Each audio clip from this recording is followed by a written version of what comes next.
Hello. Hello, good afternoon or good day once again. How are you? How is everyone? Welcome to our online training. Now, our series for this training is entitled God's Dream Church Series. So, we are now on session 12, episode 3 of the God's Dream series. Gusto ko lang po i-clarify na this is God's Dream Church series because we're trying to understand which church or churches is or are approved and appreciated by Jesus versus those churches that are reprimanded and rebuked. Okay? That's why we entitled this God's Dream Church. So we learned that the first church that we went to was Ephesus. And ano yung Ephesus? Na-rebuke or na-appreciate ni Lord? We all learned that Ephesus was rebuked and reprimanded for having abandoned their first love. Okay? But just as God is so forgiving, He will always forgive for as long as they or the church in Ephesus would repent. Okay? And that's the same thing with us. No? Even if we failed God, but if we come to Him with all humility and repent, then we will be forgiven. Okay? But until Ephesus would repent, then we know what would be the consequence of their decision. And last time, or the latest that you've had last week, was we went to Smyrna, right? And we also noted that Smyrna is one of God's dream church or churches because this is the church that was persecuted but they remained faithful through persecution. Okay? So, naintindihan na po natin bakit this series is entitled God's Dream Church. So, right now, we're gonna go to the third church. Let's see if this is God's Dream Church, no? Question mark. Okay. Pray muna tayo. Father God, once again, we come before you. We ask you, Holy Spirit, to be our guide, to give us the spirit of wisdom and revelation so that we will receive what we will have to receive and, Father, learn from this church today. Father, thank you for your presence, Lord, in Jesus' name. Amen. Okay. So, let me start, no? As we start, nag-start na pala tayo. How many of you have watched the episode on Smyrna? Sino ang nakawatch, no? So we said that Smyrna is God's dream church. Ganyan ang gusto ni Lord sa kanyang mga anak, na kahit tayo nagsasuffer, kahit tayo persecuted, we remain faithful. Is that amen? Okay? That is why, no, it is my request, no? Pwede po mag-request na tayong lahat, no, followers of Jesus, we really need to pray for our brothers and sisters, especially those who belong to the unreached people group. Kasi sila po talaga yung grabe ang persecution. And last time you watched the video, I hope everybody has watched that episode, no? And we learned that there's an underground church in China, in India, in Indonesia, in Iran, no? And just this morning, I've read about an Indian who was martyred to death. No, he was killed by Hindus. He's the only Christian in that community.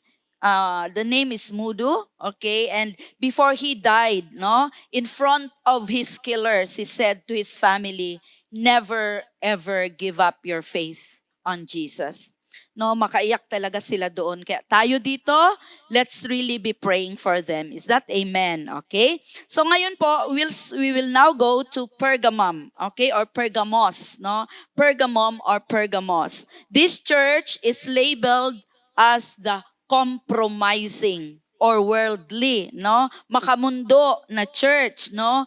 Church siya ni Jesus. Pero grabe, no? This church, no, is labeled as compromising or worldly church. So gusto kong basahin natin ang ating text.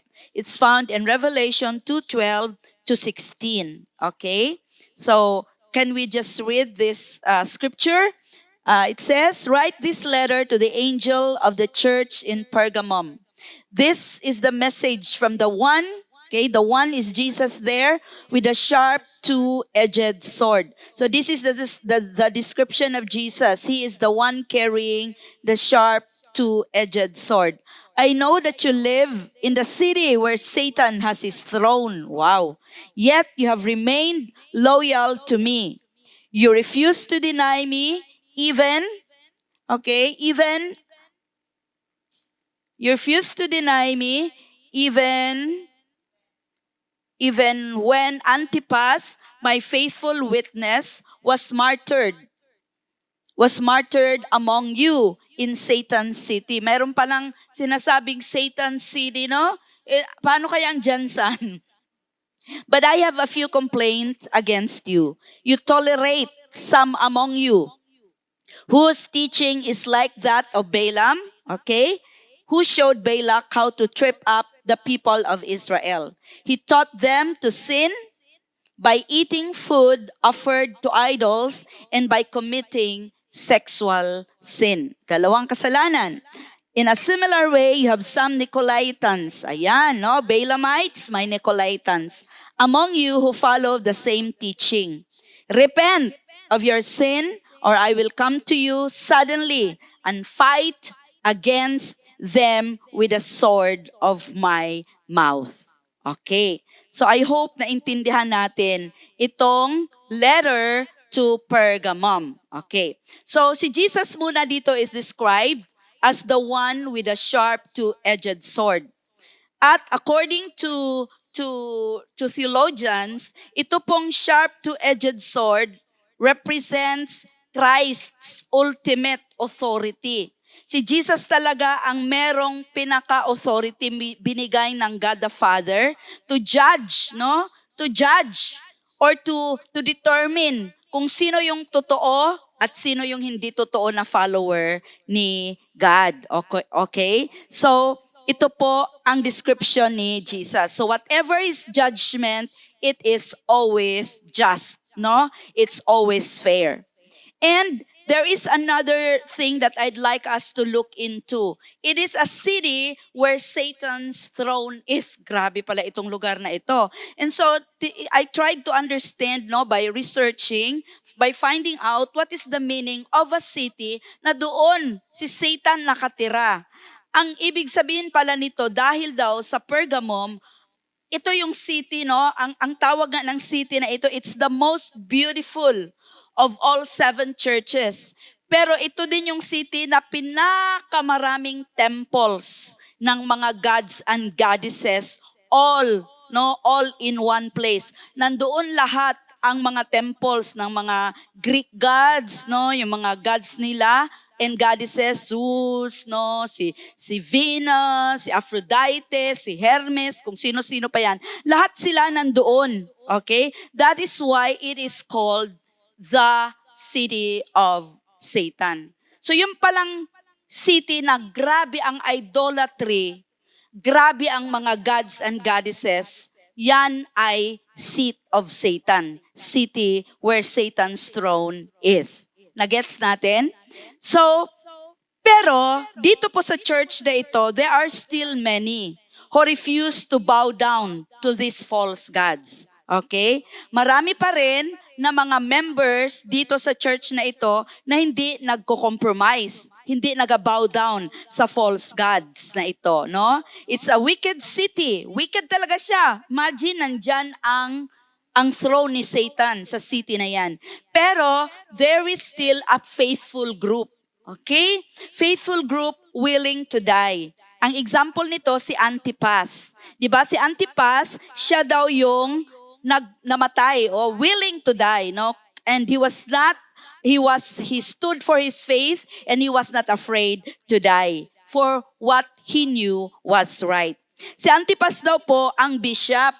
Bishop Joel. Okay. Si Antipas daw po ang bishop of the Christian church sa Pergamos or Pergamum. And yun nga, pinatay siya dahil consistent siya. No, talagang walang no turning back. He was consistent and faithfully witnessing for the the Christ that he has come to know. Okay? So in the face of all satanic evil, grabe ang opposition doon. Dahil nandoon nga ang throne ni Satan. Pero si Antipas, alam nyo, nung in-advisean daw siya, no, na to stop doing what is doing because the world is against you. Alam nyo ano ang response daw ni Antipas? The whole world, sabi daw nila, Antipas, the whole world is against you. Alam nyo anong sagot ni Antipas? Then I am against the world. Grabe, no? What a powerful demonstration of faith. So naisip-isip ko talaga at naisip nyo ba ito na napakahirap. It's so difficult to live in a predominantly wicked city. Wicked sila, idolatrous na city. No, we either have to stand for our faith or be compromising para mag-survive tayo. No, we either are influenced, no, or tayo ang mag-influence. You are either influenced or you are the influencer. You either swim or go against the current. Sabi nga dito sa lugar na ito, most who wouldn't stand up for their faith would say, everybody's doing it, so I must as well do it. Yan po talaga ang compromising spirit. So ito po yung rebuke against this church. They follow and they cling to the teaching of first si Balaam. Alam niyo po si Balaam, he is a prophet for profit. Gets niya, no? Is a prophet for profit. Diba? Si King Balak, grabe, haylo sa Bisaya, lure siya ng money, no? Ng money, bigyan kita malaking money. Basta gawin mo ito, i-curse mo ang Israelites, no? Actually, many times, 3 times, gi-attempt yun na i-curse, pero ang lumabas sa bunganga ni Balaam was blessing instead. Pero eventually, pag binasa nyo ang Bible, naging successful pa rin si Balaam to lead the Israelites to compromise by seducing, no? By allowing the Moabite women to seduce, no? Talaga yang mga lalaki talaga madali lang talaga mag-fall sa mga women, okay? Na seduce yung mga Israelites, no? Sexually, no? To commit sexual immorality, thus nagkasala sila. And then Balaam had his money, di ba? So, and more than that, more than seducing them, no? Sexual immorality ang nangyari. Kasi ang mga Jews, bawal talaga yun sila makipag-asawa sa ibang tribe at that time, okay? Na-influence pa talaga sila to eat food offered to idols. And we learned, no, sa Smyrna in the last session that we've had, na pag nag-join ka sa kanilang food offered to idols, that is a ritual. At ang ritual na yan will involve wine, drinking, okay? And then there's wine, and then after wine, there's sex.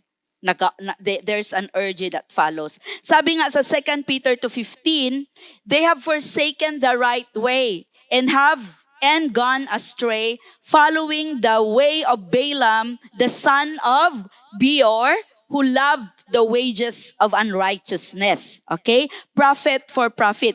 Mas klaro sa NLT version, sabi doon, they have wandered off the right road and followed the footsteps of Balaam, son of Beor, who loved to earn money. Okay? Pera-pera lang. Earn money by doing wrong. So, even today, there are those who use God's word so they can profit materially and financially. Diba? Totoo yan? Marami paring mga remnants si Balaam ngayon. Pera-pera lang talaga. And another doctrine that they held on to, so the first was Balaamites, prophet for profit. Okay? Na pera talaga ang purpose. Bakit nag-prophesy? Bakit ginagamit ang word ni Lord? Okay? Hindi tayo ganyan sa CCFI. Is that amen? No, another doctrine is the Nicolaitans. Okay? Itong Nicolaitans naman, ang sinasabi naman nila, you are free in Christ. Okay? So you can do whatever you want to do. Okay, so in other words, they followed, no, itong church in Pergamum, they followed the hybrid or blend na teachings of the Balaamites and the Nicolaitans. And ang resulta po nito is compromising behavior. Meaning, mix sila, no?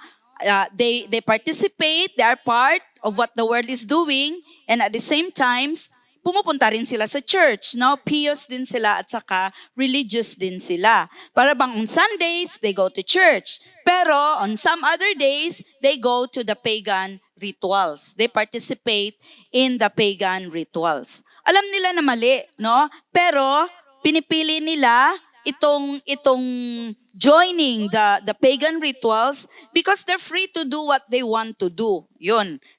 For some, it's fun and exciting, no? And some would also say, kunting kasalanan lang man ito, ma-understand man ito ni Lord. Okay? Di ba, narinig nyo yung mga dialogue na yan? Maintindihan lang ito ni Lord. So itong church po na ito, they tolerated, okay, religious and moral compromise. Religious and moral compromise. And that means that they tolerated idolatry, no, and sexual immorality by participating in the pagan rituals of the world or of the dominant people at that time. Okay? So, ang influence po sa Pergamum from the outside po. Okay, tandaan po natin yan. So, yan po ngayon, marami ring Christians na ganyan, no? Ang tawag natin dyan, pakisama to pakisama. O, di ba? Pakisama lang, no? Konti lang man ito, hanggang sila tuloy na pakisama na sila, no? So, it's either that you pakisama and then pakisama or you stand out, okay? In this culture of compromise. Ganyan din ang mga tao ngayon. Maraming ganyan sa church. Do you think so? Do you agree with me? Alam niyo po si Solomon, no? Si Solomon, he married several wives. At itong mga several wives na ito talaga yung nag-influence sa kanya. Solomon, who used to worship just one God, no, because of the wives, yung influence ng mga asawa niya, no, naging worshiper din siya ng mga gods ng kanyang asawa. Kaya nga si Solomon, 'di ba? Sabi niya at the end of his life, all is vanity. All is vanity. One thing, just one thing ang dapat gawin, fear God, no? So grabe, but for a time in his life, nag-compromise talaga si Solomon, okay? So gustong i-remind ni Lord sa atin through Pergamos that we can only serve one God.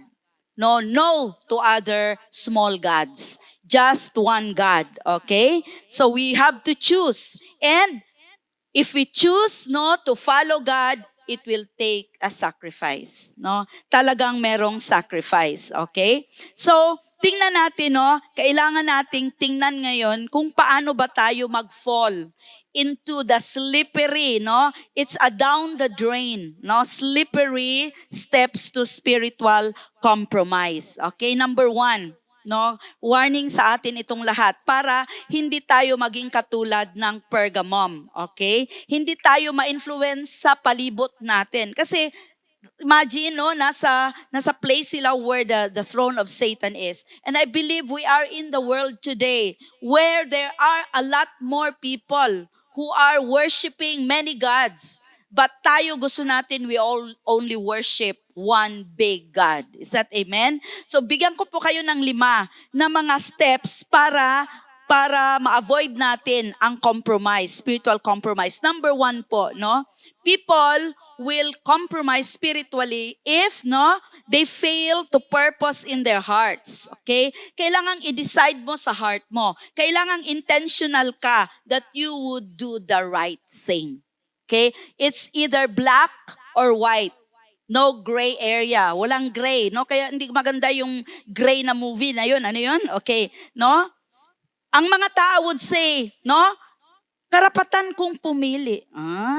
Karapatan kong lumigaya. Diba? Let me tell you this. It's not about your right or your karapatan. It's about what is right. Is that amen? So kailangan sa heart pa lang natin, i-purpose na natin, I'm gonna do what is right. It's not about kung ano yung right ko, but it's about what is right. Amen? Na meron akong pinapanood ngayon na series Na the title is Blacklist. Alam nyo dyan po sa ano na yan, series na yan, ang dami na sa mga bida, no? Most of the protagonists are conflicted people. No? They have moral conviction. They know that this is the right thing to do, and yet they cannot do what is right. But just the same, they wanna do what is right. Yung ganun good. And I was thinking, if these people, they don't even know Jesus, these people, no, bida sa blacklist na ito, but they have that sense of what is right. How much more tayo na mga anak ni Lord, right? We have the strength to do what is right because we are in Christ Jesus. Is that amen? Okay? So, that is the first step. Kailangang purpose natin, intentional tayo. Decide natin in our mind to do what is right. Okay? In our mind and in our heart. Number 2 po, so that we will prevent, no, being compromising spiritually, we shouldn't underestimate evil. Huwag nating maliitin ang evil, okay? Especially na hindi tayo mag-fall sa mga subtle temptations. Na alam nyo si Satan, we all know this, that he would appear like an angel, but he is a demon in disguise, okay? Or an angel in disguise.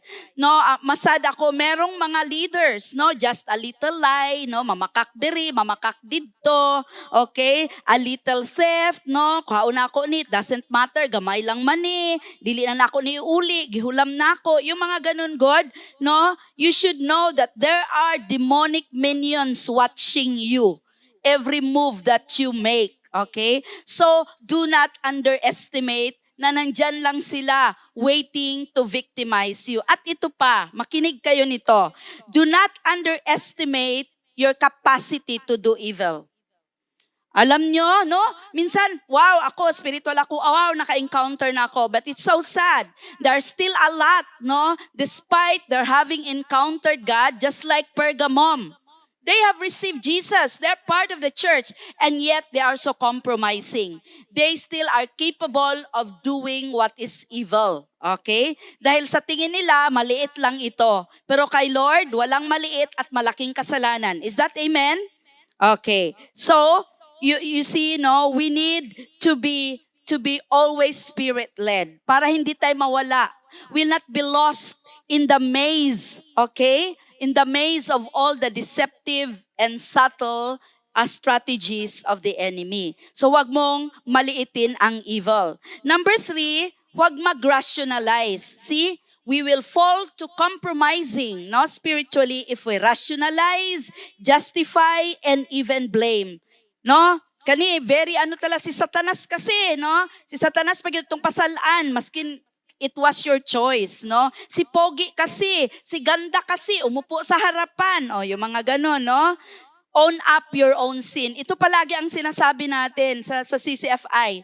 No, there are people who say that we are not preaching about sin. We are. In fact, we are encouraging everyone that if you sin, you own up your sin. Okay? You own up your sin. Sabihin mong sarili mo, it's my bad. Kasalanan ko talaga to, no? Kasi ang tendency ng tao, you listen to this, no? Dami kong kilala na ganito, mag-save face, no? Ayaw nilang mag-own up ng kasalanan para ma-save yung kanilang face, yung kanilang reputation. But the Bible says, God loves a broken spirit and a repentant heart. Okay? So don't rationalize, don't justify, don't blame, just be broken and repent before the Lord, so you will not be compromising. Number 4, you will be compromising spiritually if you fail to consider the costly consequences. Yung mga tao, mag-enjoy, no? Sabi ko nga dito, nilagay ko dito, enjoy now, pay later. No? Mag-enjoy ka sa kasalanan ngayon, ang consequence mo, babayaran mo rin. So tayo, before gumawa tayo ng kasalanan, be sure, no? We'll do the math muna. Ano ang mga consequences nito? Sa asawa ko, sa anak ko, sa life group ko, sa ministry ko. Count the cost, my friend. Okay?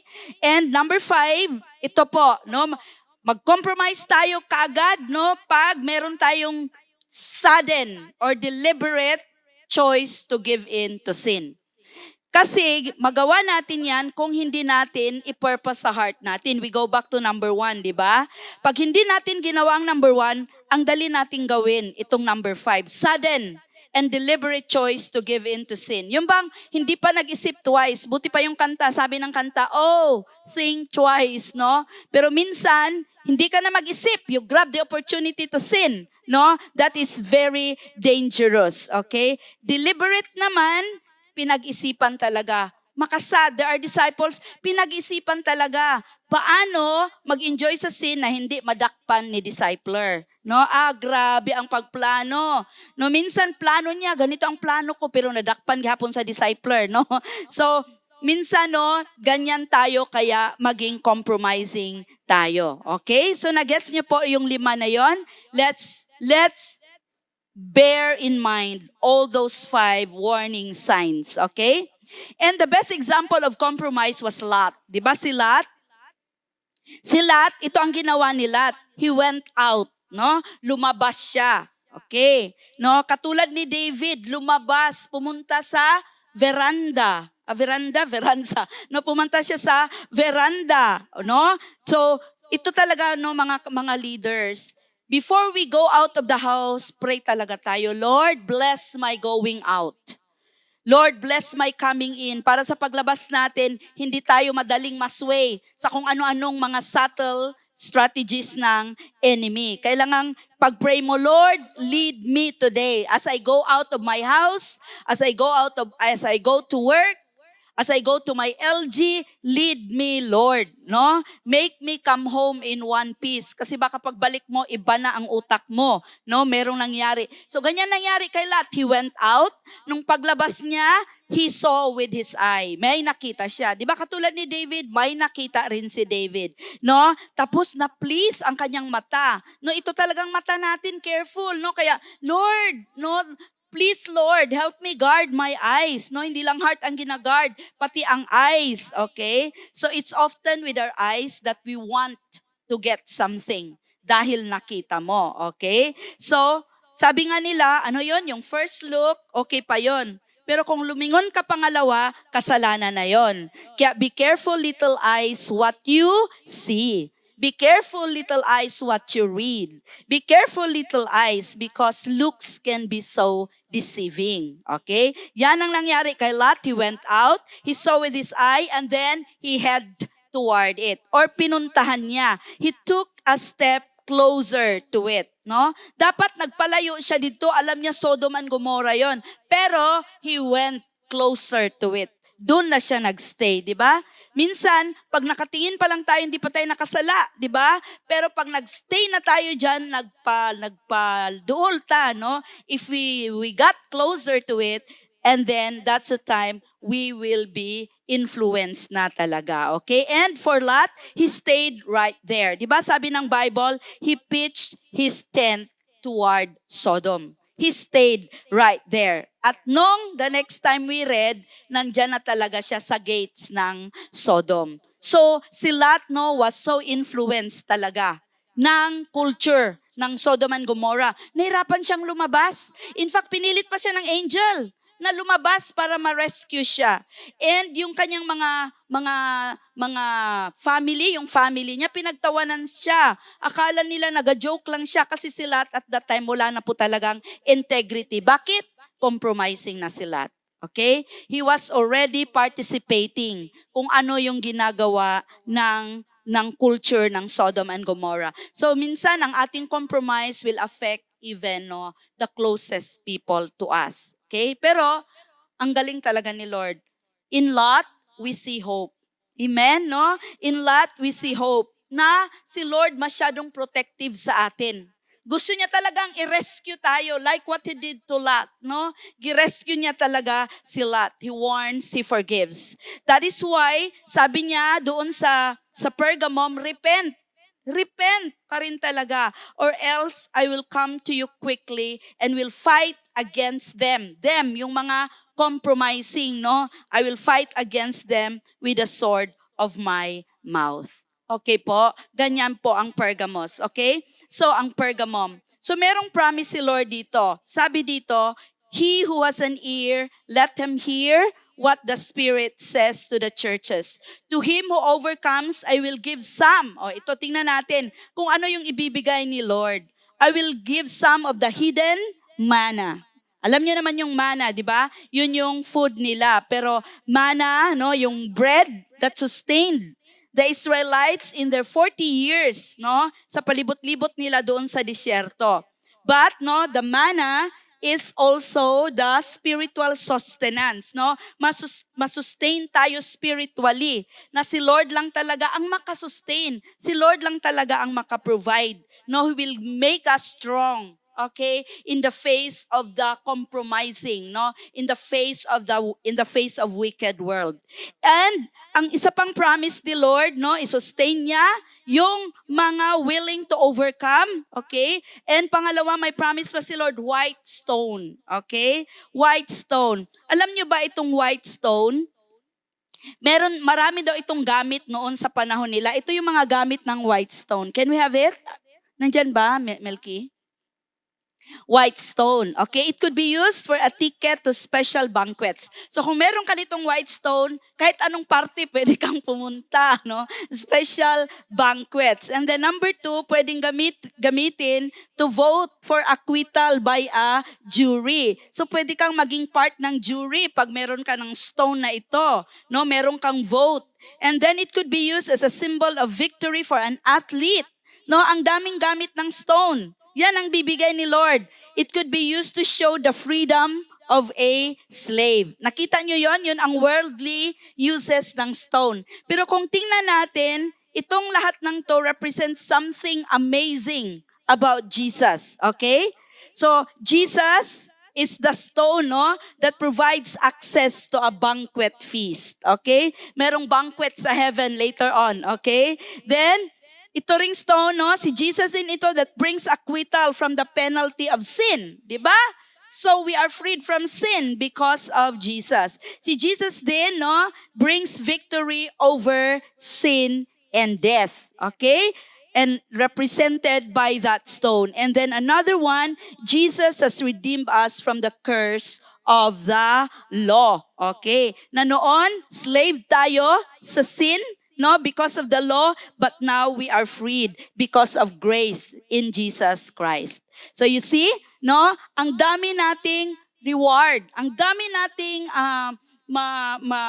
award, no, kung ma-overcome natin ang compromises, kapatid. Grabe. At meron pang sinabi doon sa white stone is a new name written. Wow. Are you excited kung anong bago mong pangalan, no? Now, ang na-research ko po, ang new name po is representing our character, di ba? Pag sinabing si Roy ganyan yan. Si Carl, ganyan yan. Si Mucha, ganyan yan, di ba? Your name represents your character. Tapos ang sinabi dito, merong new name. So the new name there represents our new character. Is that amazing, no? Our new character, yung new heart natin na binigay ni Lord sa atin na mag-listen, mag-heed, at mag-overcome the sin of compromise. Would you like to have all these rewards, no? Then be an overcomer.